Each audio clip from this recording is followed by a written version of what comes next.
እንደምንድናችሁ በመቶ ሺዎችና በሚሊዮኖች ቅቡል አማራጭ መፍትሄዎች የሚገለጽ ባህሪ ያላቸውን የኦፕቲማይዜሽን ችግሮች በተመለከተ ሂሳባዊ የመፍትሄ መፈለጊያ ብልሃት ስለሆነው ኢቮሉሽነሪ ኦፕቲማይዜሽን በዚህ ቪዲዮ ላስተዋውቃችሁ ሞክራለሁ።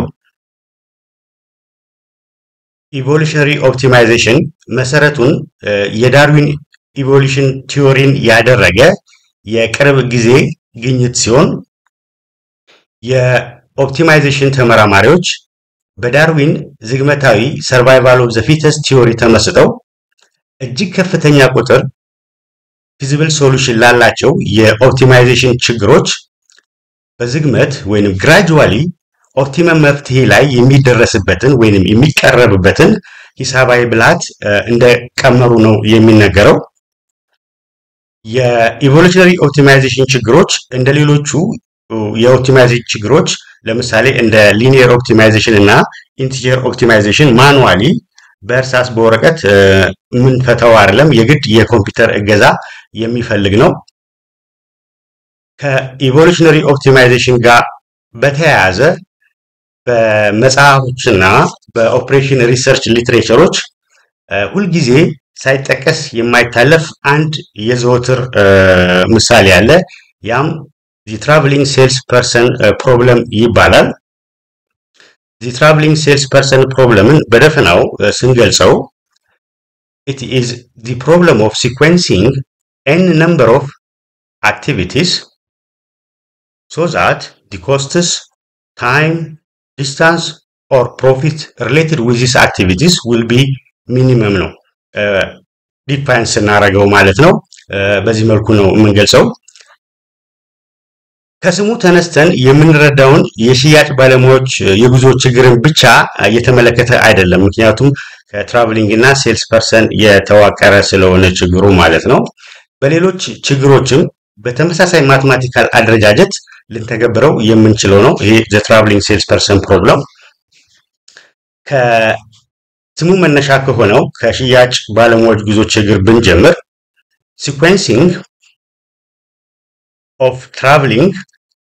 sequence of traveling to n number of destination ነው የሚያመለክተው ማለት ነው። በሽያጭ ባለሙያዎች ኮንቴክስት ካወራ ነው የተሸጡ ዕቃዎችን ዴሊቨር ለማድረግ ወይንም ደግሞ ከሲቲ ሲቲ ከታውን ታውን ትራቨል ያደርጉ የሚሸጡ ባለሙያዎች ሊኖሩ ይችላሉ። በዛ ጊዜ ታይም እና ዲስታንስ ማተር ሊያደርግ ይችላል።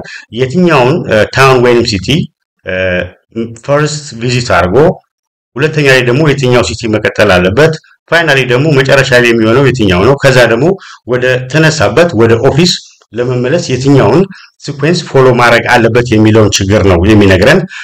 ለአብነት ያህል አንድ የሽያጭ ባለሙያ 3 ሲቲዎች ቪዚት ማድረግ አለበት። ይሄን የሽያጭ ዲቲውን ፉልፊል ለማድረግ እንበል ፍሮም እንበልና መነሻው ኦን በለው ኦፊስ ብለን እንሰይመው። መዳረሻዎቹ ክላይንት 1 ክላይንት 2 እና ክላይንት 3 ናቸው። እንደዚህ ሆሪዞንታሊም ከተነሳበት ወደሚደርስበት እነዚህን እንጻፋቸው። ኦብቪየስሊ ምንም አይነት ትራቨል ሊያደርግ አይችልም from O to O ማለት ነው። ስለዚህ ከኦ ወደ C1 ወደ ክላይንት 1 ማለት ነው። ከመነሻው ከኦፊሱ ወደ ክላይንት 2 ከኦፊሱ ወደ ክላይንት 3 የሚወስደው ኪሎ ሜትርን እናስቀምጠው ወይንም ታይም ሊሆን ይችላል። እንደዚህ ኢንዲኬት እናደርገው። ይሄ የሽያጭ ባለሙያ ከኦፊስ ወደ ክላይንት 1 ለመሄድ 12 ኪሎ ሜትር መጓዝ አለበት።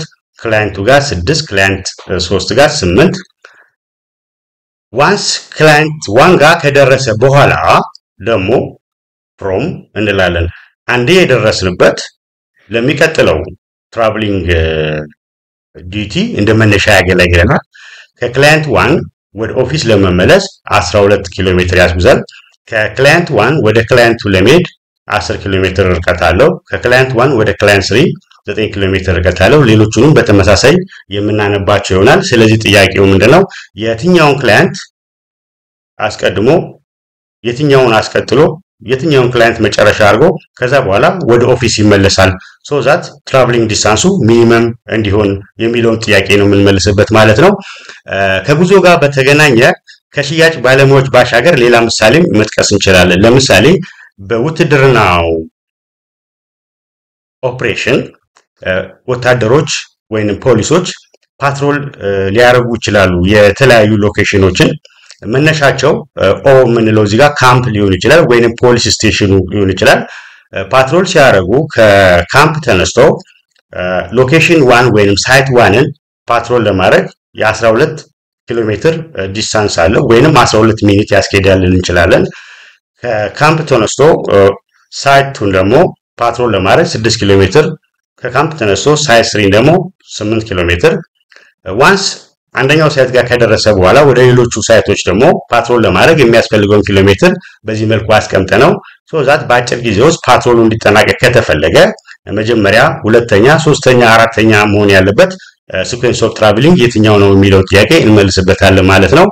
ከትራቭሊንግ ሴልስ ፐርሰን ባሻገር ደግሞ ሌላ አንድ ችግር ማንሳት እንችላለን። የኢቮሉሽነሪ ኦፕቲማይዜሽንን አፕላይ የምናደርግበት ያ ደግሞ ሲኩዌንስ ኦፍ ወርኪንግ ኤን ነምበር ኦፍ ጆብስ ኦን ሲንግል ማሽን ወይንም በሁለት ማሽን ሊሆን ይችላል። በአንዳንድ ምርት ሂደቶች ውስጥ አንድ ማሽን ብቻ በመጠቀም የተለያዩ ምርቶችን ልናመርት እንችላለን። አንደኛው ምርት ያመረትንበት የማሽኑ ሁኔታ ለሁለተኛው ምርት ምቹ ላይሆን ይችላል። መቀየር ያለበት ፓርት ሊኖር ይችላል። አድጀስት ልናደርግ እንችላለን። የምናሰፋው የምናጠበው ነገሮች ሊኖሩ ይችላሉ። ስለዚህ በመሃል አንደኛው ምርት አምርተን ሌላኛው ምርት ለማምረት ማሽኑን ሴትአፕ ስናደርግ የሚወስድብን ታይም ይለያያል። ለምሳሌ ለአብነት ያህል በብረት ኢንዱስትሪዎች የሚመረቱ በተለያየ ዳያሜትር የሚመረቱ ብረቶች አሉ። እነዛን እስቲ ዳያሜትር 1፣ ዳያሜትር 2፣ 3፣ 4 ብለን እንጻፋቸውና ዳያሜትር 1ን ካመረትን በኋላ ማሽኑ ኤግዛክትሊ በነበረበት ሁኔታ ዳያሜትር 2ን ላናመርትበት እንችላለን። ምክንያቱም የዳያሜትሩ ስፋት የተለያየ ስለሆነ የምንጨምረው ፓርት ወይንም ሴትአፕ የምናደርገው ስለሚኖር ያን ሴትአፕ ለማድረግ የሚፈጅብን ሰዓት እንደዚህ ማስቀመጥ እንችላለን። ዋንስ ዲያሜትር 1 ካመረትን በኋላ ቀጥሎ ዲያሜትር 2 የምናመርት ከሆነ ማሽኑን የ10 ደቂቃ ሴትአፕ ስራ ሪኳየር ያደርገናል። ዲያሜትር 1ን አምርተን ዲያሜትር 3ን ለማምረት ደግሞ 15 ደቂቃ ሴትአፕ ማድረግ አለብን። ዲያሜትር 4ን ለማምረት ከአንድ ቀጥሎ ደግሞ 20 ደቂቃ ሴትአፕ ሪኳየር ያደርገናል። ከዲያሜትር 1 ቀጥለን ዲያሜትር 2ን ካመረትን በኋላ ከሁለት ተነስተን ደግሞ ማን ነው ሴትአፕ ማድረግ ያለብን? ከዲያሜትር 2 ወደ 1 እና ከ1 ወደ 2 ተመሳሳይ ነው። ዋንስ ዲያሜትር 1ን አብርተን 2 ጋር ከሄድን በኋላ ከ2 ወደ 3 ደግሞ 25 ደቂቃ ይፈጃል። ከ2 ወደ 4 35 ደቂቃ እያልን እናነበዋለን እና የምንፈታው ችግር በአጠቃላይ እነዚህን አራቱንም ዲያሜትር ታይፖች ኦፍ ብረቶችን ለማምረት ማሽኖቹን ሴትአፕ ታይሙን ሚኒመም ለማድረግ የትኛውን ዲያሜትር መጀመሪያ፣ ሁለተኛ ላይ ደግሞ የትኛውን፣ ሶስተኛ ላይ ደግሞ የትኛውን ዲያሜትር ብረት፣ መጨረሻ ላይ ደግሞ የትኛውን ማምረት አለብን ሶዛት አጠቃላይ የማሽን ሴትአፕ ታይሙ ሚኒመም እንዲሆን የሚለውን ጥያቄ እንመልስበታለን ማለት ነው። በመቀጠል የምናየው በባህሪያቸው እንዲህ አይነት ችግሮች በብዙ ቁጥር የሚገለጽ አማራጭ መፍትሄ እንዳላቸው ነው ቅድም የተናገርኩት። ይህ አማራጭ መፍትሄ በማትማቲካል ኮምቢኔሽን የሚገለጽ ነው። ይህን እንመልከት በመቀጠል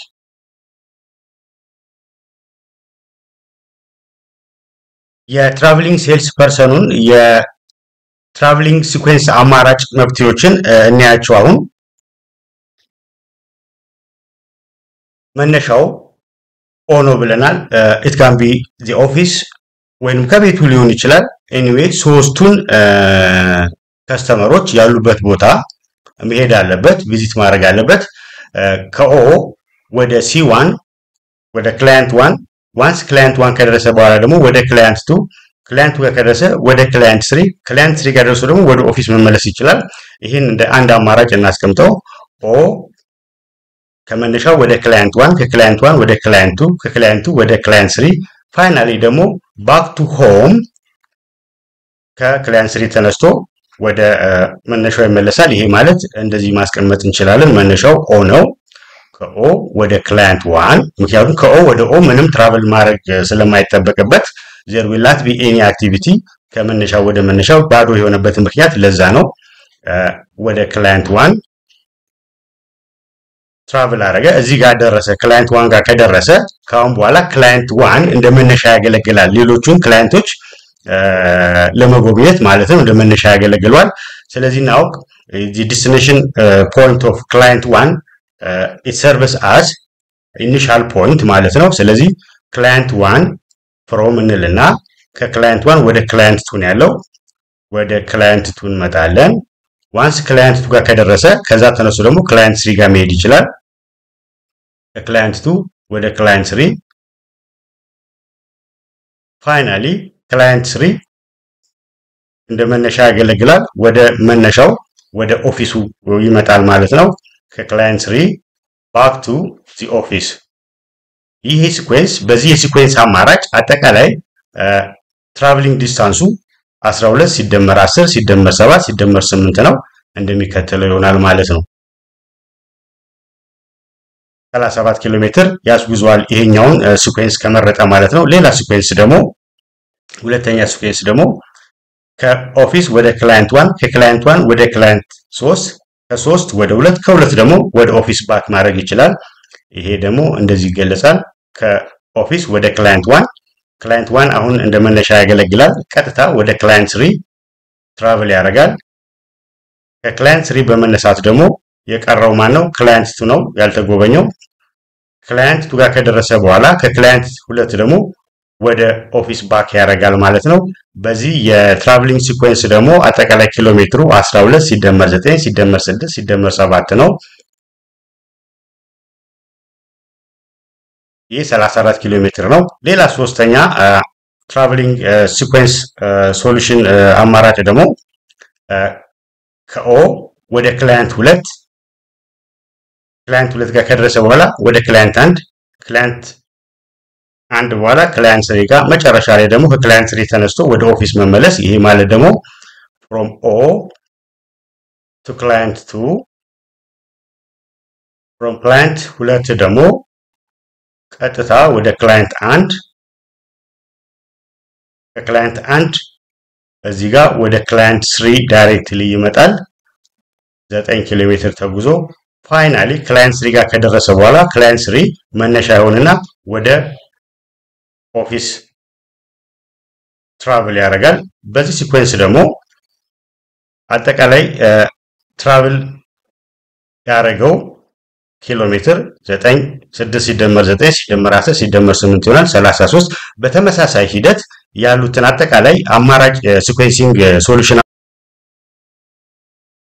መለየት እንችላለን ማለት ነው አጠቃላይ ያሉንን የሲኩዌንሲንግ አማራጮች ስንለያቸው በዚህ ችግር 6 የሲኩዌንሲንግ መፍትሄ አማራጮች መለየት እንችላለን እነዚህ ናቸው ስድስቱ የዚህ ችግር የሲኩዌንሲንግ አማራጮች ሪኳየር የሚያደርገው ወይንም የትራቨል ዲስታንሱ በኪሎ ሜትር ሲገለጽ የስድስቱም የሲኩዌንሲንግ አማራጮች እነዚህ ናቸው ስለዚህ ይህ ሴልስ ፐርሰን ሊስት ትራቨል የሚያደርገውን የሲኩዌንሲንግ አማራጭ እንደዚህ ከለየ በኋላ መለየት ይችላል ማለት ነው ከነዚህ ውስጥ ሊስት ትራቨሊንግ ዲስታንስ ያለው የሲኩዌንሲንግ አማራጭ 33 እና 33 ነው ከሁለት አንዱ መጠቀም ይችላል ማለት ነው ይሄን እንደዚህ ማኑዋሊ መዘርዘር የቻለው የአክቲቪቲዎቹ the number of activities 3 ስለሆኑ ነው ከ3 በላይ ቁጥሩ እየጨመረ ከሄደ አሁን ማኑዋሊ የለቀመን ባረግነው መልኩ የሲኩዌንሲንግ አማራጮችን መለየት በጣም አስቸጋሪ ነው የሚሆነው ሚሊየንስ ኢን ታውዘንድስ የሆነ combinations of feasible solution ሊገጥመን ይችላል በአጠቃላይ በትራቨሊንግ ሴልስ ፐርሰን ፕሮብለም the number of feasible solution ዲተርሚን የምናደርገው በፎርሙላ በn ፋክቶሪያል ነው n represent the number of activities ማለት ነው 3 4 5 6 ያለ ለምሳሌ አሁን በተመለከተነው የትራቨሊንግ ሴልስ ፐርሰን ችግር 3 ከስተመሮችን ቪዚት ማድረግ ነው ስለዚህ 6 ቪዚት የማድረጊያ የሲኩዌንሲንግ አማራጮች አሉት 4 ሲሆን ደግሞ 4 ፋክቶሪያል 24 ይሆናል 5 ሲሆን 120 ይሆናል እስከ 4 ያለውን አክቲቪቲ ሲኩዌንሲንግ አማራጮችን በማኑዋሊ መለየት እንችላለን 5 ሲሆን ደግሞ a little bit difficult ነው የሚሆነው በጣም ታይም ኮንሱሚንግ እና tedious ነው የሚሆነው 7 8 9 እያለ ሲሄድ በጣም እየጨመረ የሚሄደው ለምሳሌ 9 ሲሆን ከ360 ሺህ በላይ የሆነ አማራጭ ሲኩዌንሲንግ መፍትሄዎች ይኖሩታል። 10 ሲሆን ደግሞ ከ3 ሚሊዮን በላይ የሆነ ኮምቢኔሽንስ ኦፍ ፊዚብል ሶሉሽን ይኖሩታል። በዚህ ጊዜ ማኑዋሊ ሶልቭ ማድረግ አንችልም። ለዚህ ደግሞ የኤክሴል ስፕሬድሺትን መጠቀም እንችላለን። በኤክሴል ስፕሬድሺታችን በሶልቨር አዲን የኢቮሉሽነሪ ኦፕቲማይዜሽን ኢንጂን አለ። ያን አማራጭ በመጠቀም መፍትሄ ማግኘት እንችላለን ማለት ነው። የኤክሴል አዲን በመጠቀም በኢቮሉሽነሪ ኦፕቲማይዜሽን ኢንጂን እንዴት የሲኩዌንሲንግ መፍትሄ እንደምናገኝ አንድ የ8 አክቲቪቲዎችን ችግር ወስደን በዝርዝር የምናይ ይሆናል። እነዚህ ናቸው ክላይንቶቹ። ከ1 እስከ 8 እንጻፋቸው። ፍሮም ብለን እዚህ ጋር እናስቀምጠው። መዳረሻዎቹንም እንደሚከተለው ቱ ብለን እናስቀምጠው።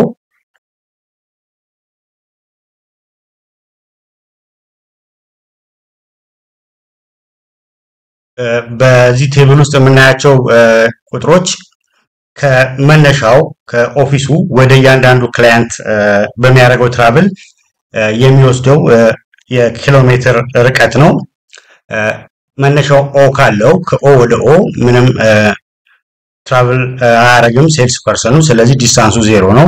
ከመነሻው ወደ ክላይንት 1 19 እያልን የምናነበው ይሆናል። እዚህ ዲያጎናል ላይ ያሉ ቫልዩስ በሙሉ 0 የሆኑት ከክላይንት 4 ወደ 4 ከክላይንት 6 ወደ 6 ትራቭል ስለማያደርግ ነው። ከአንድ መነሻ ቦታ ወደዛው ራሱን መዳረሻ ስለማያደርገው ነው። ይሄ እንግዲህ 8 አክቲቪቲዎችን ሲኩዌንስ የማድረግ ችግር ነው። ከ40 ሺህ በላይ የሆነ ኦልተርኔቲቭ ሲኩዌንሲንግ ሶሉሽን አለው። ይሄን በእጅ ፐርፎርም ማድረግ አንችልም። ስለዚህ ኤክሴል ስፕሬድሺትን ነው የምንጠቀመው። ይሄን ለመጠቀም የምንጠቀማቸው ፎርሙላዎች እዚህ ጋር ፍሮም ብለን እንጻፍ። መነሻው ማለት ነው። ሁልጊዜ መነሻው ኦ ነው፣ 0 እንለዋለን። ከዛ በኋላ መዳረሻዎች እንደ መነሻ ስለሚያገለግሉ ቫልዩን አናውቀውም። ከዛ ፍሮም ብለን ቱ እንላለን፣ መዳረሻው ማለት ነው።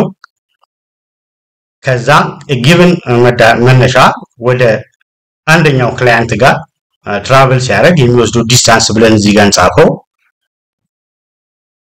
ዲስታንስ ብለን ከጻፍነው በኋላ እንግዲህ እስከ ድረስ ነው የሚሄደው ማለት ነው። ከዚህ ተነስቶ እስከዚህ ድረስ ያለው ነው የትራቨሊንግ ሲኩዌንሳችን የሚመለከተው ማለት ነው። ዲስታንሱን እዚህ ጋር እንጽፈዋለን። አሁን የዲስታንስ ፎርሙላችንን የምንጠቀመው እዚህ ሴል P5 ጋር የምናስገባት ፎርሙላ የኢንዴክስ ፎርሙላ ነው። የኤክሴል ኢንዴክስ ፎርሙላ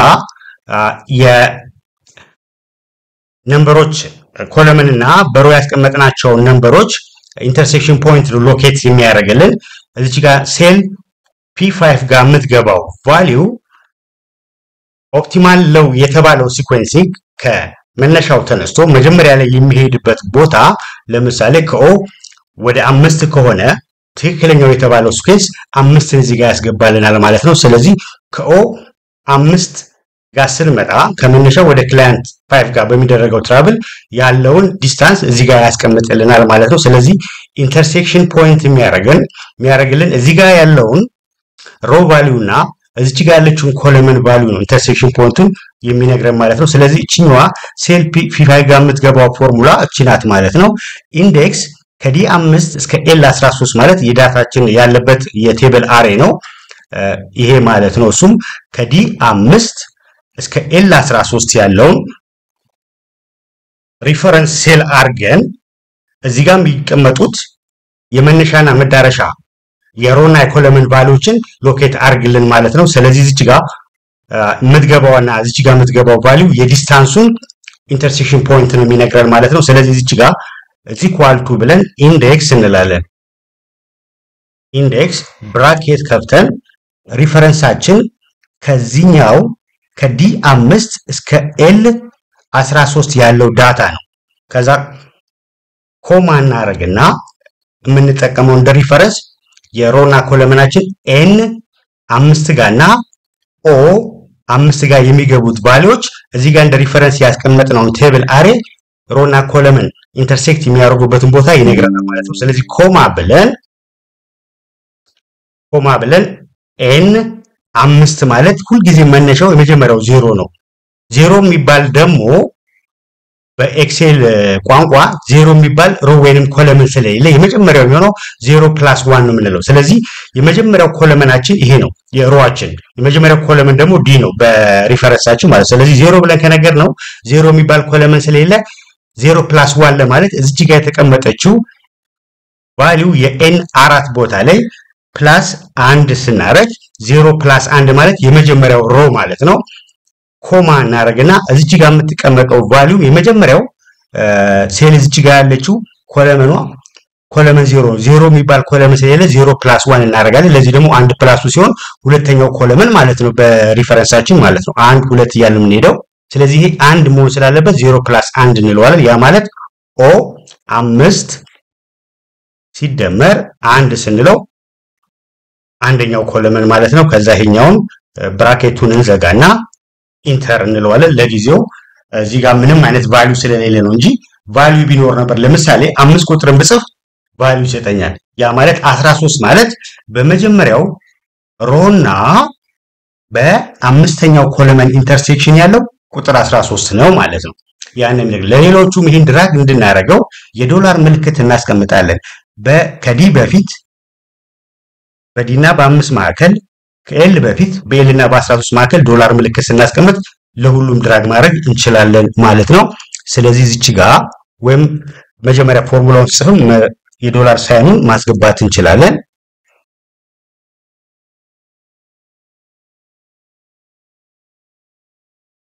ይሄን ካረግን በኋላ ኢንተር እንለዋለን። ከዛ ይሄን እስከ መጨረሻው ድረስ ድራግ አድርገን እንጨርሰዋለን ማለት ነው። ከዛ የሚቀጥለው ፎርሙላ ከ0 ወደ 5 ሄድን ማለት ካሁን በኋላ ክላይንት 5 ለሚቀጥለው ትራቭል እንደመነሻ ስለሚያገልግል ፎርሙላ ስንጽፍ የኤክሴል ማዘዣ እዚህ ጋር ቀጥሎ ያለው የትራቭል መነሻ ቀድሞ የተደረገው ትራቭል መዳረሻ ነው ብለን እዚህ ኳልቱ ብለን እቺን ስንነካለት እዚህ ጋር ይሄኛው ተመልሶ ይመጣል።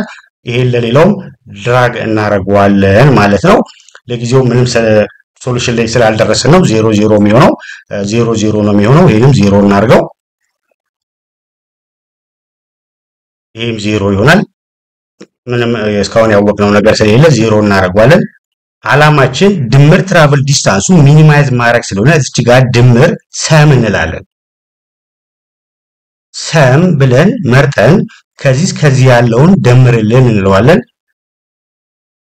ይሄን ከደመርን በኋላ ኦኬ እንለዋለን። 0 ነው የሚሆነው። ይሄ ሚኒማይዝ ነው ማድረግ የምንፈልገው።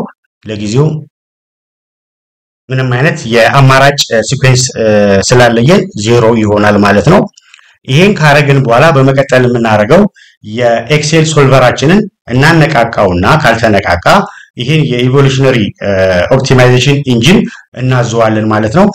ያን በቅደም ተከተል እንየው። አሁን የከፈትነው የኤክሴል ገጽ ላይ ዳታ ታብን ክሊክ እናደርጋለን። እዚህ ጋር ዳታ ታብን ክሊክ ስናደርግ በቀኝ በኩል ጫፍ ላይ የሶልቨር እና የዳታ አናሊሲስ ቱል ፓኮች ይመጣሉ። የሶልቨር የምትለዋን ክሊክ እናደርጋታለን። በዚህ ሰዓት የሶልቨር ፓራሜትር ቦክስ ይመጣልናል። ኦብጀክቲቭ ምንድነው ይለናል። ከሚደረገው ዲስታንስ ሚኒማይዝ እንዲሆን ነው። ድምሩ ደግሞ እዚህ ጋር ብለን አስቀምጠናል። እዚህ ጋር ያሉት ቫልዩዎች ዲስታንስ ድምር ቫልዩ እዚህ ጋር ብለን አስቀምጠናታል። ስለዚህ የምናስቀምጠው እዚህ ጋር ሴት ኦብጀክቲቭ የምትለን ጋር ድምር ቫልዩን የምናስቀምጠው ድምር ቫልዩ ያለበት ሴል ይሄ ነው። P14 ብለን ማስገባት እንችላለን ወይን እቺን ክሊክ ማድረግ ነው። ክሊክ ስናረጋት ሴት ኦብጀክቲቭ የምትለው ቦክስ ውስጥ ገብቶልናል። አላማ ምንድነው ይለናል። የኤክሴል ሶልቨር ዲፎልቱ አላማው ማክስ ስለሆነ እኛ ሚኒማይዝ የምትለዋን እናቀልማታለን። ወረድ ስንል ባይ ቼንጂንግ ቬሪያብል ሴል ይለናል። የመፍትሄ ዋጋዎቹን ኢንዲኬት የሚያደርጉልን የቱ ጋር ነው ይለናል። በየትኛው ሴል ነው ብሎ ይለናል። ቱ የሚለው ነው ማናቀው እኛ ከየት ወዴት የሚለው ነው እንዲፈልግልን የፈለግነው። ስለዚህ በኮለመን ኦ ላይ ያሉ ቫልዩዎች እስከ 8 ያሉት ናቸው። ከ1 እስከ 8 ያሉትን እነዚህ ጋር ነው የሚቀመጥልን ብለን እዚህ ጋር ባይ ቼንጂንግ ቬሪያብል ሴል የምትለዋን ክሊክ አድርገን ከኦ 5 እስከ O12 ያለውን እንዲያስቀምጥልን እናደርጋለን። የመጨረሻዋን የተወነባት ምክንያት ሲል ምክንያቱም መጨረሻ ላይ ፍሮም ብለን ቱ የምንለው የመጨረሻው ከዛ ተነስተን የምንመጣው ወደ መነሻችን ስለሆነ የመጨረሻው ሴል ሁሉ ጊዜ 0 ነው የሚሆነው ማለት ነው። ስለዚህ እዚህ ጋር ቱ ብለን የደረስንበት ክላይንት ለሚቀረው ክላይንታችን መነሻ ሆኖ ስለሚያገለግለን እቺኛዋን ተዋታለን። እኛ ዋናው ዓላማችን 8ቱ ክላይንቶች ጋር ስለሆነ 8ቱን ክላይንቶች ሲኩዌንሳቸውን እዚህ ጋር ጻፍልን እንለዋለን። ያቺኛዋን ባዶ እናረጋታለን ማለት ነው። በመቀጠል የኮንስትሬንት ቦክስ ይመጣልናል። እዚህ ጋር አድ እንለዋለን። አድ ስንለው ይሄ ቦክስ ሲመጣ ሴል ሪፈረንስ ማን ነው ይለናል። ሴል ሪፈረንሳችን እዚህ ጋር የሚገቡት የትራቭሊንግ ሲኩዌንስ ቫልዩዎች ከ1 እስከ 8 ያሉት ናቸው። ከ1 እስከ 8 እዚህ ጋር የሚገቡት ቫልዩዎች እናስገባለታለን። ያ ማለት ከኦ 5 እስከ O12 ያለው ማለት ነው። ከጎኑ የሳይን አለ ሌዛን ኦር ኢኳል ቱ ምትል ዳውንዋርድ አሮዋን ክሊክ ስናረጋት ይሆናል ግሬተር ዛን ኢንቲጀር ባይነሪ ዲፈረንት የሚላለ መጨረሻ ላይ ያ ዲፈረንት የምትለዋን እንመርጣለን። ይሄ ዲፈረንት ማለት የኮምቢኔቶሪያል ኔቸር ያላቸው በኮምቢኔሽን የሚገለጹ ችግሮች የተለያየ ቫልዩ ኦፕቲማል የሆነ ቫልዩ አቃይረ ፈልግና ድረስበት ማለት ነው። ከ1 እስከ 8 ቫልዩዎች አሉ ሲደረደሩ የተለያየ ኮምቢኔሽን ያላቸውና the different combination of these values ማለት ነው። immediately constraint box ውስጥ all different የሚል ይመጣልናል። these numbers must be different ማለት ነው። የኤክሴል ሶልቨር አዲን በኮለመን 8 ሴሎችን ሰሌክት አደረግን ማለት የ8 ነምበሮችን ኮምቢኔሽን አስቀምጥልን ማለት ነው። አንደርስታንድ የሚያደርገው ትዕዛዙን ኦኬ እንለዋለን። ኦኬ ካለው በኋላ ወረድ ስንል እዚህ ጋር የመፍቻ መንገዱ ምንድነው ይለናል። ነን ሊኒየር ነው ሊኒየር ነው ኢቮሉሽነሪ ይለናል። ኢቮሉሽነሪን እንመርጣለን።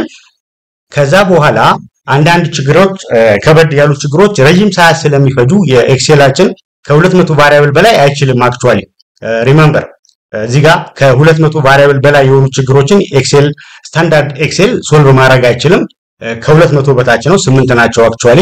ግን ያም ሆኖ ረጅም ሰዓት ሊፈጅበት ስለሚችል ኦፕሽን እንለናዝች ጋር ስንመጣ ኦል ሜተድ ነን ሊኒየር እና ኢቮሉሽነሪ የሚላለ ኢቮሉሽነሪን ክሊክ እናደርግለትና መፍትሄ ማግኘት ላይ ያለ ኢቮሉሽነሪ ኢንጂኑ ለምን ያህል ሰዓት እንዲቆይ ትፈልጋለህ የሚለው ዲፎልቱ 30 ደቂቃ ነው። 5 ደቂቃ እንበለው።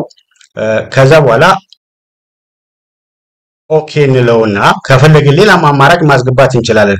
ምን ያህል መፍትሄዎችን ልፈትሽልህ ይለናል። የተለያዩ እንግዲህ ግራጁዋሊ በዝግመት ነው የተሻለ ምርጥ የተባለው ሶሉሽን ላይ የምንደርሰውና ምን ያህል ሶሉሽን ሰብ ፕሮብሌሞችን ልፈትሽልህ ይለናል። እዚህ ጋር ብንፈልግ ባዶ አድርገን እስከመጨረሻው ፈትሽልህ እንችላለን። ዝም ብለን 1000 እናስቀምጥለት 1000 የሆኑ የተለያዩ ሲኩዌንሶችን ፈትሸ ከዛ ውስጥ ምርጡን ንገረን ያለው 1000 ያስገባንለት። ከዛ በኋላ ኦኬ እንለዋለን። መጨረሻ ላይ በኤክሴል ሶልቨር ፓራሜትር ቦክስ ሶልቭ የምትለዋን ክሊክ ስናደርጋት ፈታልን ማለት ነው። ሪሜምበር እዚህ ጋር ባዶ የነበሩት ቫልዩዎች በሙሉ በቁጥር ይሞላሉ ማለት ነው።